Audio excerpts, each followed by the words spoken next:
Good morning and welcome to the April 13th Assembly Appropriations Committee hearing. I first want to welcome my special guest in shadow today, Marco, who's going to sit behind me till he gets bored. I see they're noting there as a current absence of quorum will begin as a subcommittee. Can we start? I guess I see Mr. Stone is here.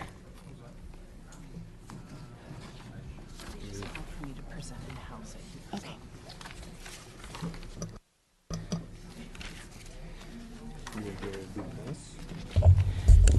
Mr. Stone, I think you're presenting AB 1843. It has a due pass recommendation. Would you like to begin? Thank you. I am. AB 1843 ensures that juveniles are guaranteed the same protections as adults in sealing criminal records with respect to employment. A lot of kids, and this is for adults with juvenile records or young adults or even juveniles, we've closed that gap with respect to adults, but with respect to a juvenile record, that record can continue. The employer can ask about it. And the problem is that a lot of kids may touch the court system, either in dependency, family court, or potentially delinquency. And when asked by an employer if they'd been in court, may need to say yes, not quite understanding what the situation was. This would give juveniles then, or someone with a juvenile record, the same protection as we already give to adults by not allowing the employer to inquire as to that record. The costs are, I think, determined to be minor and absorbable, and with that I request your aye vote. And I do have one witness here in support. Good morning, Madam Chair and members. Lexi Howard on behalf of the Juvenile Court Judges of California. This is a policy question primarily. Should we extend the same protections for juvenile convictions? We think yes. Very minor fiscal impact. Here to answer your questions and respect your aye vote. Any other witnesses in support? Witnesses in opposition? Department of Finance? Thank you, Matt Almey, Department of Finance. We do not have a position on this bill. Minor and absorbable costs. Great. Are there any questions from the committee? Did we just reach? We are one short. As soon as we reconvene as a full committee, we will vote on your bill, Mr. Absolutely. Stone. Any closing comments? Nope. I asked for your aye vote. Thank you. Mr. Lowe.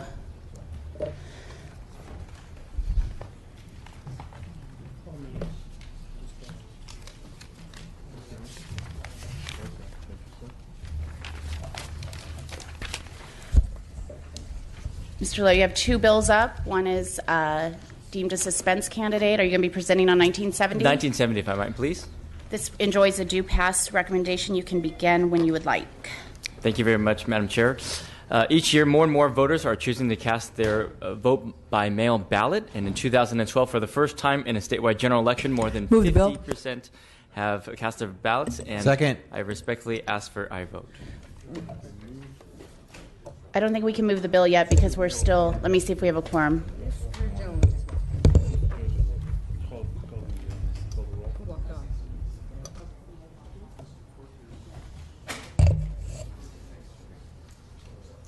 I'm sorry, we're trying to find.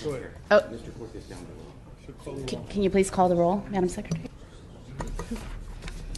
Gonzalez. Present. Bigelow. Present. Bloom. Bonilla. Bonta. Here. Calderon. Chang. Daly. Eggman. Gallagher. Garcia. Hernandez. Holden. Jones. Obernolte. Quirk. Santiago. Wagner. Weber. Wood. Okay, did I hear a motion? A motion by Ms. Eggman, a second by Mr. Wood. Are you? Thank you very much. Any witnesses in support? Witnesses in opposition? Department of Finance? Would you like to close, Mr. Lowe? I respectfully ask for your aye vote. Thank you. This gets out on a B roll call vote.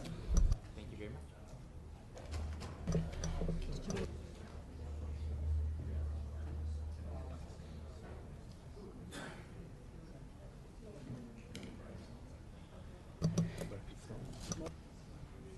Do we have a motion on Mr. Stone's bill?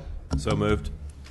A motion by Mr. Wood for Mr. Stone's bill, which we heard in subcommittee. Do I have a second? Second by Hernandez. That gets out on a B roll call. Move the consent calendar. The consent calendar has been moved. A second by Mr. Bigelow.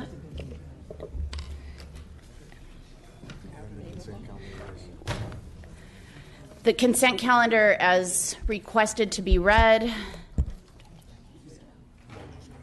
We're going to go through the ABs: 1593, 1650, 1680, 1769, 1776, 1797, 1811, 1829, 1845, 1849, 1894, 1900, 1918, 1962, 2053, 2093, 2068, 2168, thank you, 2219, 2254, 2259, 2269, 2273, 2274, 2341, 2505, 2563, 2637, 2780, 2884, 2886, and SB 269 gets out on an A roll call. I think somebody cruel wanted the dyslexic to read out a bunch of numbers. All right. I think, Mr. Patterson, would you like to present?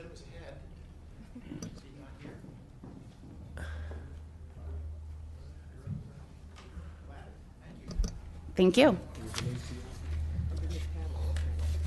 Good morning. Thank you for the opportunity to present ACR 131. Mr. Patterson, this is, of course, a suspense candidate, but you may proceed. Okay. All right. I will. Let me address. Well, I'll address the money portion of it in just a second. This is a measure that attempts to encourage the Department of Consumer Affairs to create a more equitable licensing fee structure for licensed professionals. California law requires that some licenses expire either on the last day of the birth month of the licensee or at 12 a.m. on the birth date of the licensee during the second year of a 2-year term. The current program really is a detriment to newly licensed professionals because they can be issued a brand new license, then be required to renew that license within a few months or even a few weeks. Imagine the difficulty that the licensee faces with sometimes a long licensing process to get a license, and then in January, for example, and their birthday is in February, they are charged an additional license fee. This renewal costs is the same amount as if it would cost another licensee who has had their license for the entire 1 or 2 year term. This is simply excessive overcharge. The renewal fee comes at a difficult time for these licensees for obvious reasons. And last year, AB 463, a bill that would have provided a fair prorated initial licensure fee, received overwhelming support, bipartisan support, passed both houses without a single no vote, but the governor vetoed it. And the purpose of the ACR really is to recognize the points that the governor made in the veto and to encourage the Department of Consumer Affairs to do the kinds of things that the governor has asked to do. In his veto message, he said, I'm directing the Department of Consumer Affairs to work with each board, bureau, and commission to devise a sound approach to guarantee that each licensee pay a fair amount.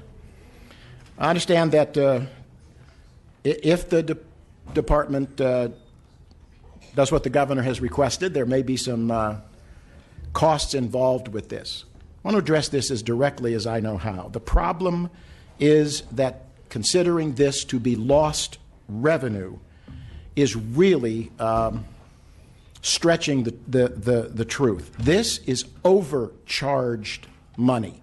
This is an overcharge that licensees pay And I don't think that the state ought to claim the authority or actually do the kind of fee structures that double charge individuals, particularly at the beginning of retraining or at the beginning of their career.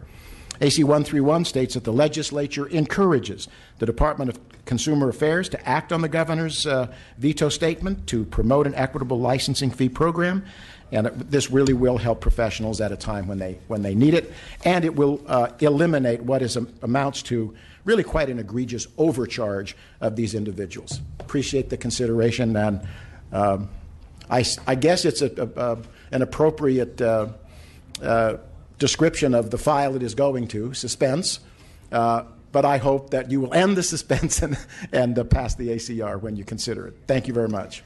Thank you, Mr. Patterson. Is there any speakers in support? Speakers in opposition? Department of Finance, any comments? No file. Thank you. Mr. Wilk.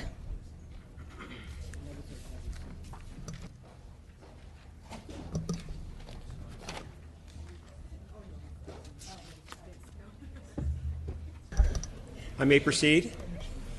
Yes, Mr. Wilk, you may proceed. I'm trying to... AB 1904. AB 1904 is a suspense candidate, but you may proceed. Great. Thank you, Madam Chair and members. As you're well aware, on October 23rd, 2015, well SS-25 at the Aliso Canyon Gas Facility in Porter Ranch, California, had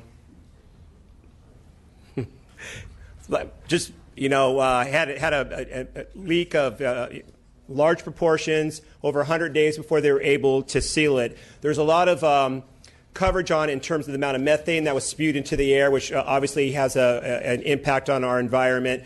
But for the local people, it wasn't that, because methane is actually lighter than air, but it's all the other chemicals that are in there that are heavier than air and actually fell into pools, ground, curtains, carpet, and what have you. It was frankly devastating. Pets died, people bleeding from the nose, people who've never had respiratory problems ever now have them. And one of those chemicals is mercaptan, which is an additive put into natural gas, because as you know, natural gas is odorless, and we need to have some kind of warning signal for people so they know that there is a gas leak. So what this bill would do is just ask the Office of Environmental Health Hazard Assessment to submit a report assessing the danger of odorants currently used and seeing if there's any other alternatives that could be used. Again, we need to have odorants in it. Maybe there's a better odorant that would cause less damage to people, and that's all the bill does. And I appreciate the opportunity to present to you this morning. Thank you. Are there any witnesses in support? Witnesses in opposition? Department of Finance? No file. This is a suspense candidate. Thank you, Mr. Thank Wilk. you. Senator Pavley, if you...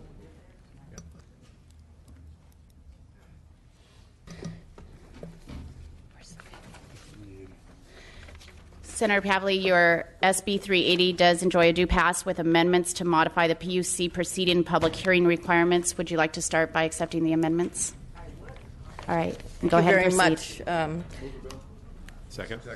to you and your staff for their work and on this particular measure. Just to be clear, we have a motion by Mr. Hernandez and a second by Mr. Wood. So that would be to stay brief? Is that the... Whatever your pleasure is, but yes.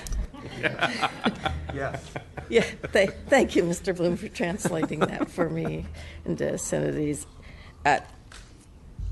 I'll be very succinct, but I want to make sure you know that we're moving forward with putting in place in statute the testing stages to look at all the wells proposed by Dogger, concurred with by SoCalGas, consistent with the governor's emergency proclamation. It's a two-stage testing system, ensure that they're safe, and then they can begin providing some wells are safe, those that are safe, refilling to some extent the reservoir. But safety comes first, but we're working very closely with everyone on energy reliability, not only for the summer but for the winter. So between Southern California Gas and the PUC and demand response measures that we're going to collaborate with the City of Los Angeles and the Mayor's Office, I think we can be both thoughtful in making sure that safety and energy reliability aren't conflicting, but they both need to go forward together. As for your I vote, I have with me two of my co-authors. And they'll serve as your speakers in support? Sure. Thank you. Or there may be others. Oh, there's Tim O'Connor, too. Morning, Madam Chair and members. As a principal co-author, I urge you to approve this urgency measure for community and residents of Porter Ranch and their neighbors that desperately need to know that the remaining natural gas wells are safe after this disastrous gas leak. This bill was thoughtfully amended to allow limited injections into wells at the facility after the Division of Oil, Gas, and Geothermal Researches, or DOGGR, has thoroughly reevaluated the appropriate operating pressures for the facility, and all wells are either plugged or fully inspected and passed all tests. Injection into the safety-certified wells would be allowed only to the extent needed to maintain the working gas necessary to meet energy reliability demands. SB 380 requires the California Public Utilities Commission to determine, using data from state energy agencies and publicly owned utilities, the range of working gas that's needed to ensure safety, energy reliability, and to protect ratepayers. The range of working gas can be maintained, but only by using injection wells that have undergone the comprehensive safety review. DOGGR created these criteria with help from experts at national labs. Public safety is government's first priority. Aliso Canyon must never again pose a risk to public safety or to health. This bill strikes a balance between maintaining energy reliability in the region and safety, and I respectfully ask for your aye vote. Thank you, Mr. Wilk. I want to thank Senator Pavley for her leadership on this issue and urge an aye vote. Thank you. Are there more speakers in support? Ed Behrens on behalf of the County of Los Angeles in support of the bill. Environment California, strong support. Eddie Moreno on behalf of Sierra Club California in support. And Food and Water Watch also in support. Sylvia Solis-Shaw on behalf of Mayor Eric Garcetti and the City of Los Angeles. While we are working with our other stakeholders on reliability concerns, we agree with Senator Pavley that the safety of the residents comes first. So we ask for your support of this bill. Thank you. Thank you. Speakers in opposition?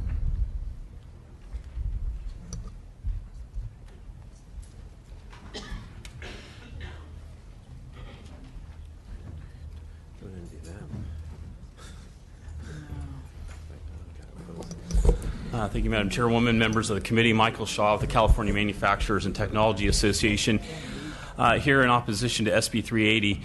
SB 380, we believe, creates a very difficult process for the resumption of activity at Aliso Canyon, which is a critical energy resource for all of Southern California. The Aliso Canyon Action Plan that was released last week, without going into a great deal of detail, paints a very dark picture, pun intended, for much of Southern California if that facility is not brought back up to standard and brought back into operation in a timely manner. The bottom line is, without that facility, and assuming nothing else goes wrong, such as unplanned outages of pipelines, unseasonably warm weather in the summer, cold in the winter, anywhere across the country for that matter, we're looking at, in just in the summer alone, about 14 days of electrical service disruption, potentially. Now, how significant that is, how long those disruptions last, is obviously a great deal related to the weather. This has a significant potential economic impact for the state in that region is very important to the state for a number of different industries: manufacturing, goods movement, food processing, et cetera. And that without the appropriate supply of both electricity from natural gas electric generation as well as natural gas deliveries, which are critical to a number of different industries in the state, and again, including food processors, refiners, et cetera.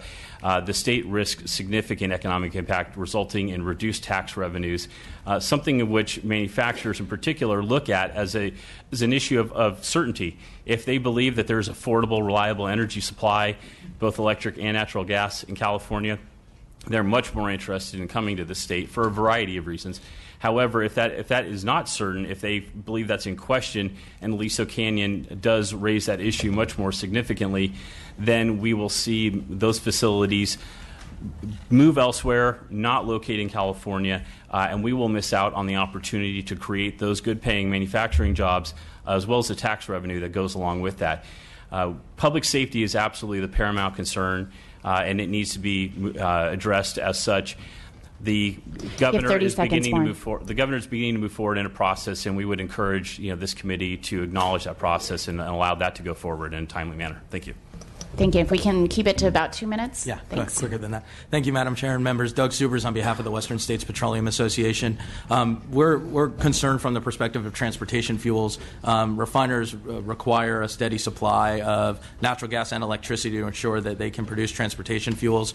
We are still working through the action plan. There's a variety of mitigation measures and different proposals within that action plan, which I think require careful attention and working through. As we work through that, we want to make sure that we're balancing the need for reliability, obviously, with the safety concerns remaining paramount. So we just hope we can take the time to work through and ensure that reliability will be maintained from the perspective of transportation fuels and also from the perspective of other users. Thank you.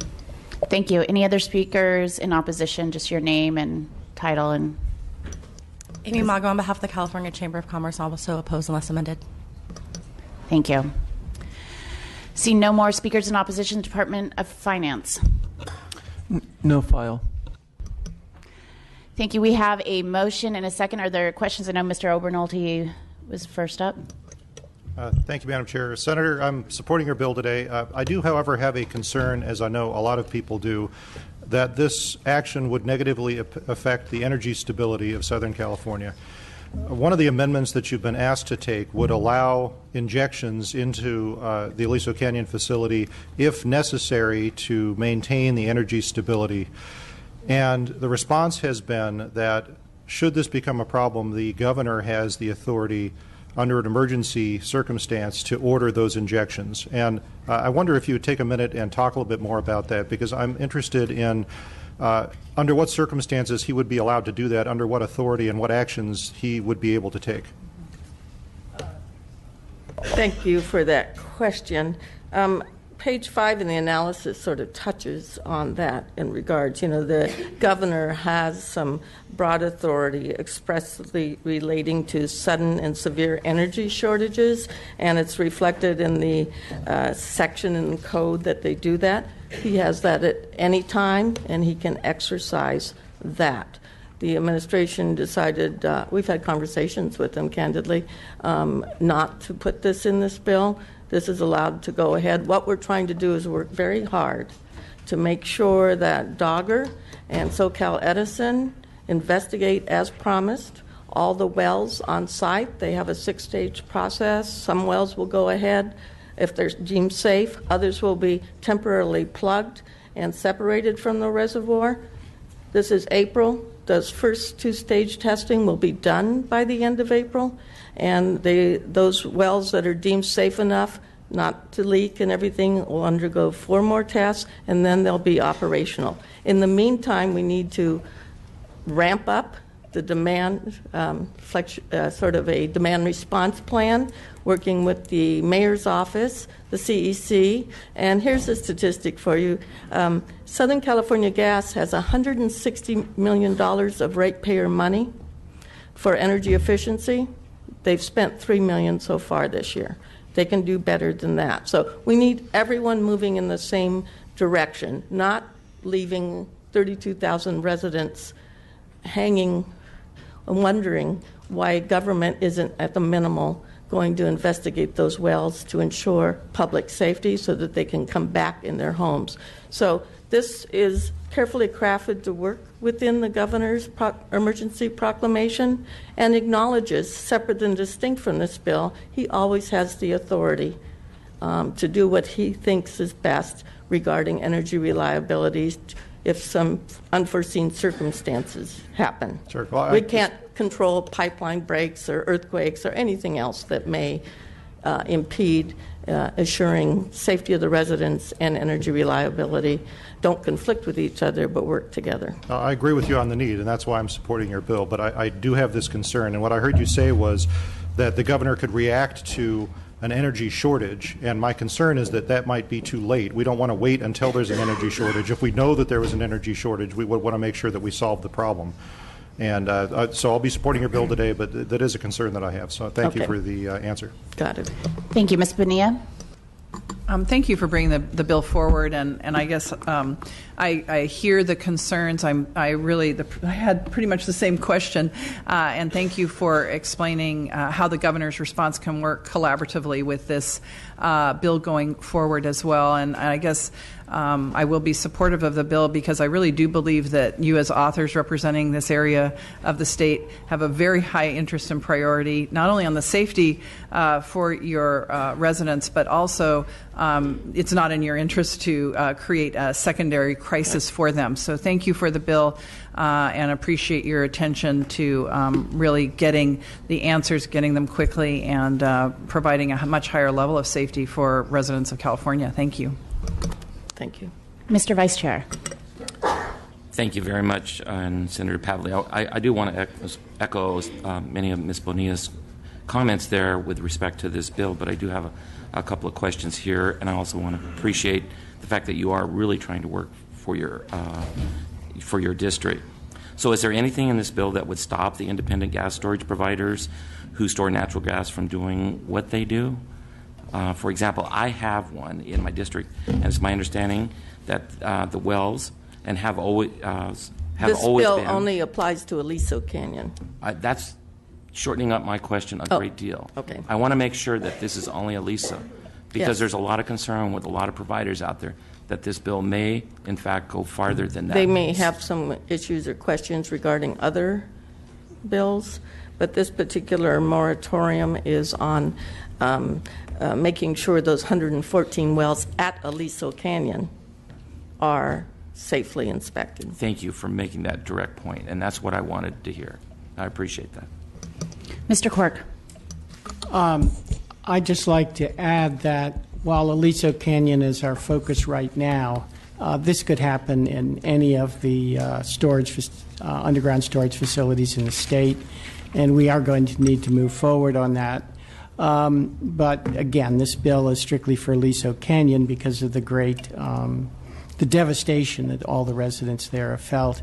I want to thank you. In Utilities and Commerce, in Assembly Utilities and Commerce, we spent about 2 hours asking you to make amendments, particularly with regard to the questions that have been raised about reliability, and particularly with regard to, the answer you had this morning about the governor having the emergency authority to meet energy needs. I really appreciate what you've done, so thank you very much. Thank you, Mr. Quirk. There's a motion and a second. Ms. Pavley, if any closing.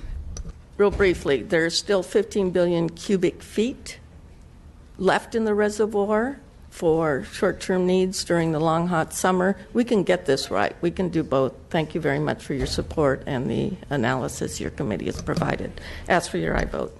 Thank you. Your bill passes with Republicans not voting and Mr. Obernolte voting aye. Mr. Levine. I understand you have one bill on consent. I'm sure you're not presenting on that. 3 on suspense. You're waiving presentation on 2 of them. You'll be presenting, I think, on AB 2262.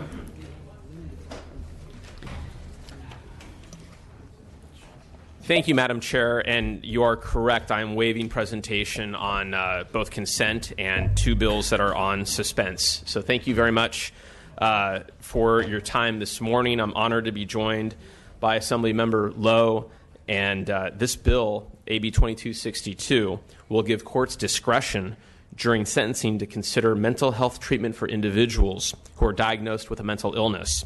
I realize that this is a suspense item, so we will keep our comments brief and focus on the fiscal effects of the bill. In the last 15 years, the number of mentally ill prisoners has almost doubled. Today, it is estimated that half of all California prisoners have a diagnosable mental illness.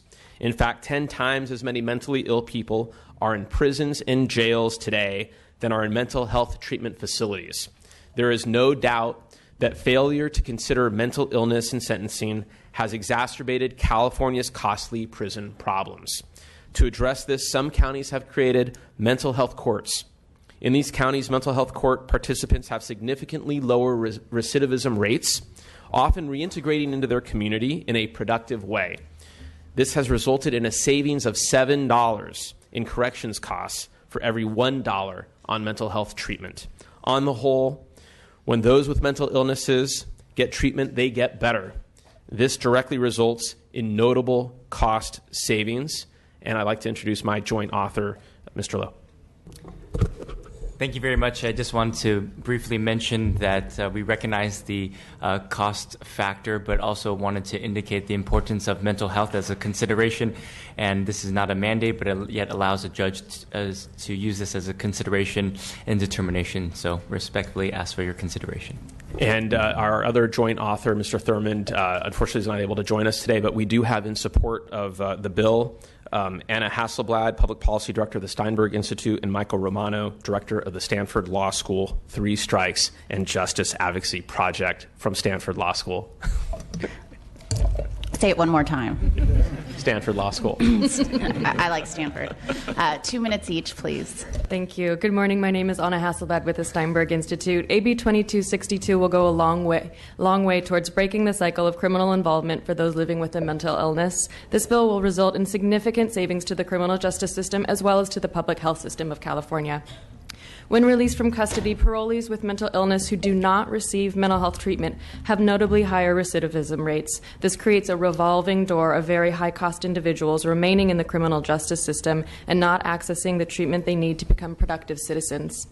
We know there is a dramatic return on investment based on extensive reports and findings, including those from the Judicial Council Mental Health Task Force. We know this works, both in dollars and cents and in the lives changed for the better. We respectfully ask for your aye vote. Thank you. Good morning. My name is Mike Romano from Stanford Law School. It's a lonely place to be a cardinal in this building. I apologize, I'm a little sick. I'll try to keep it brief. I've been studying and looking at this issue for a long time. About 18 months ago, we partnered with Darrell Steinberg and the Steinberg Institute to try to find a solution to what we think is a really intractable problem, both in terms of public safety, common justice, and the price tag, actually. And I just want to be candid, there's no magic bullet here. We don't really know how to solve this really significant problem. But we do know a couple of things. Every study that's looked at this that my co-presenters have mentioned shows that mental health treatment over incarceration is more effective and costs less money.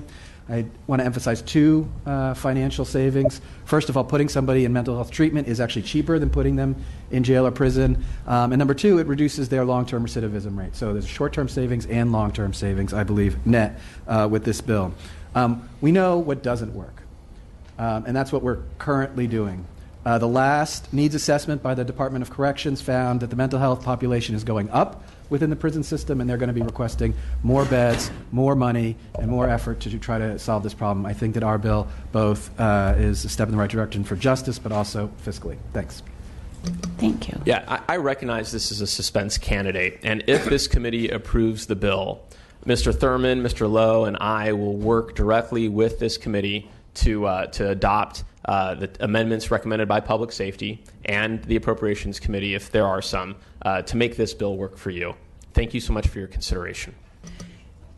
Are there any other speakers in support? Speakers in opposition? Department of Finance? No file. Any questions?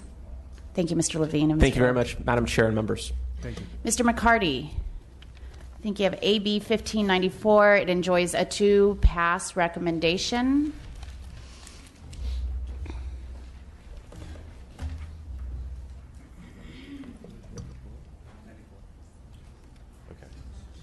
Never mind. They said 15. They said 18. But maybe I heard it wrong. I'm a little gaff. So between the 2 of us, we're in good shape. we all have challenges we're finding out. Mr. McCarty, if you'd like to begin. Thank you. Good morning. I'm pleased to present AB 1594, which would prohibit any individual from smoking or using tobacco products, including e-cigarettes, on college campuses in California, focusing on the community college system and our California State University system. Our UC system has already taken measures that's in place. Per the analysis, staff has identified costs as minor and absorbable. With me today, I have Callie Hant. Move the bill. Thank you. Request your support. Thank you. Speakers in support. Madam Chair, members, Callie Hampton on behalf of the American Heart American Stroke Association. Really excited about this bill. Smoking and tobacco use is the #1 cause of preventable death in this country and in this state, claiming more than 40,000 Californians last year. There is both a human and economic cost to this perils of smoking and tobacco use. Last year, California spent $13 billion in our economy to treat smoking-related disease and lost, and then $3.5 billion, in Medi-Cal to directly treat tobacco use. 2,500 youth smokers start daily. 1 in 3 of them will die prematurely. And in fact, 95% of smokers start before the age of 21. Smoke-free and tobacco-free policies work. This policy mirrors that of the UC policy, and it curbs the instances in which non-smokers are exposed to secondhand smoke, and they also help to reduce smoking rates. This bill has minor costs in comparison to the economic and human costs of smoking each year. This is a common sense bill, and I ask for your support. Thank you. Thank you. My name is Ray DiGiulio. I'm the Vice President of Administration at American River College. We were a smoking campus with 30 feet restrictions. Now we're a non-smoking campus as effective January 1 of this year. The cost of implementing that was very minor. We had very small publications of this nature to hand to anybody we saw. We had this type of announcement to our student population prior to going no smoking. And then more recently, because we're a large campus, over 30,000, we ended up having to put all kinds of signs around campus, but you will not find a no smoking sign on our campus. You will find welcome to our campus as a smoke-free campus, because our main focus is to make sure that we have a positive learning environment, and secondarily is to provide smoking cessation opportunities for our student population. So we respectfully support this bill. Thank you. Other speakers in support? Michelle Gibbons with the County Health Executives Association of California in support. Lindsay Freitas with the American Lung Association in California, also here on behalf of the American Cancer Society Cancer Action Network in support. Any speakers in opposition? Department of Finance? We do not have a position on this bill. In terms of costs to the UC and CSU system, we estimate minor and absorbable costs. In terms of the community college system, the bill could result in a reimbursable state mandate with one-time statewide Prop 98 general fund costs of approximately $150,000 if the Commission of State Mandates determines that all community college districts are compelled to adopt smoke-free campus policies. Thank you. I have a motion by Mr. Quirk and a second by Mr. Wood. Are there any comments? Mr. Quirk. Yes, my concern relates to medical marijuana. Particularly on the CSU campuses, you have people staying there all the time in dormitories.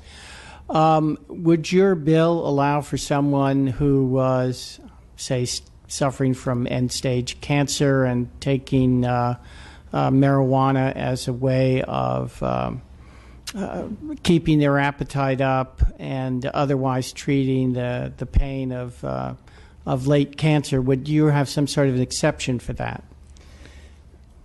Our bill focuses on tobacco products and smoking, but that's an interesting point. We haven't evaluated that, but we'll look at that. Yeah, I think it exempts that. Right, and I don't. Even if we have recreational marijuana, I wouldn't suggest that we allow for that on the campuses. But for medical marijuana, if you could consider that, I'd appreciate it. Thank you. I think we have it more clarification. Yeah, sure. Go ahead. Current law already has in code the places where you can use medical marijuana, and this does not impact those code sections. Okay, and they would be able to use it perhaps in their room in a dormitory, or the law talks about your residence Okay. So if that's your residence, then, and also additionally, I think there's each campus has different rules regarding that too. So I can't speak to every single institution. Okay, but as long as you would allow for it in your legislation, that's great.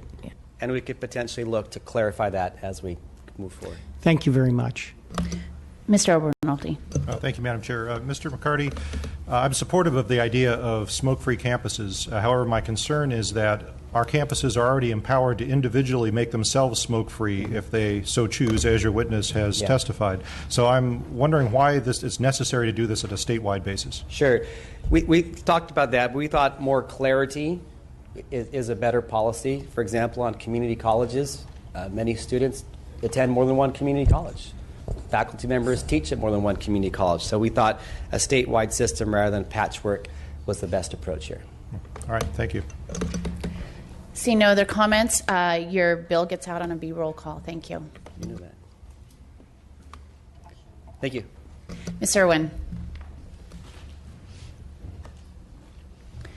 You have two bills on consent. I'm sure you're not presenting on those, and I think we'll hear about AB 2189, which is a suspense candidate. Yes, that is correct. Thank you, Madam Chair and members. AB 2189 is a district bill that allows the Santa Monica Mountains Conservancy to include portions of the city of Moore Park within its boundaries. The analysis states that the bill could result in costs between $100,000 and $200,000. However, I would like to point out that no land acquisitions by the state are planned. In fact, any new lands that will be included within the Conservancy boundaries as a result of this bill will continue to be maintained by the city of Moore Park.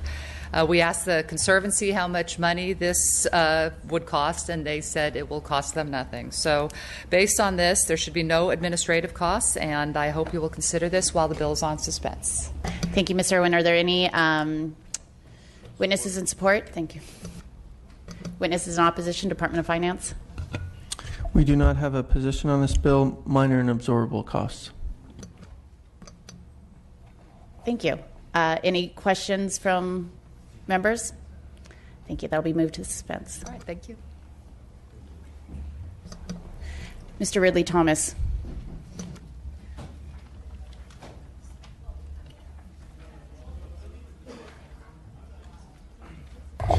Morning, Chair. Here to present AB 2250. This is about contributions to candidate committees from foreign corporations or principals.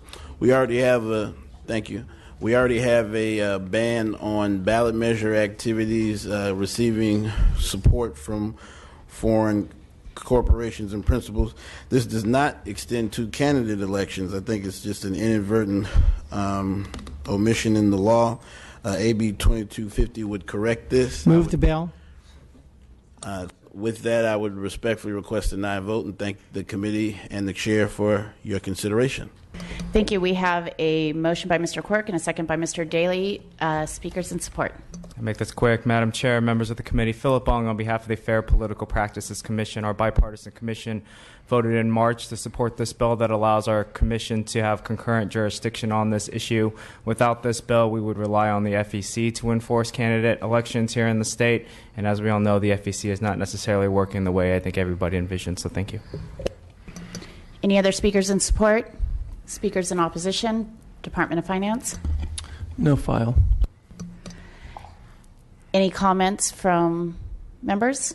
Would you like to close? Respectfully request a nay vote. Thank the chair for her consideration and the committee for its deliberation. Thank you. The bill passes with Republicans not voting and Mr. Gallagher and Mr. Obernolte voting aye. Thank you. Thank you.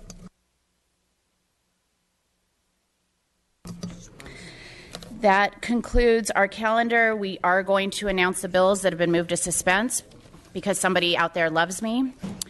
AB 1651, AB 1663, 1664, 1673, 1674, 1689, 1696, 1712, 1756, 1890, 1904, 1930, 1959, 2160, 2189, 2262, 2324, 2327, 2358, 2399, 2511, 2624, 2674, 2883, and ACR 131. And that concludes the Assembly Appropriations Committee meeting.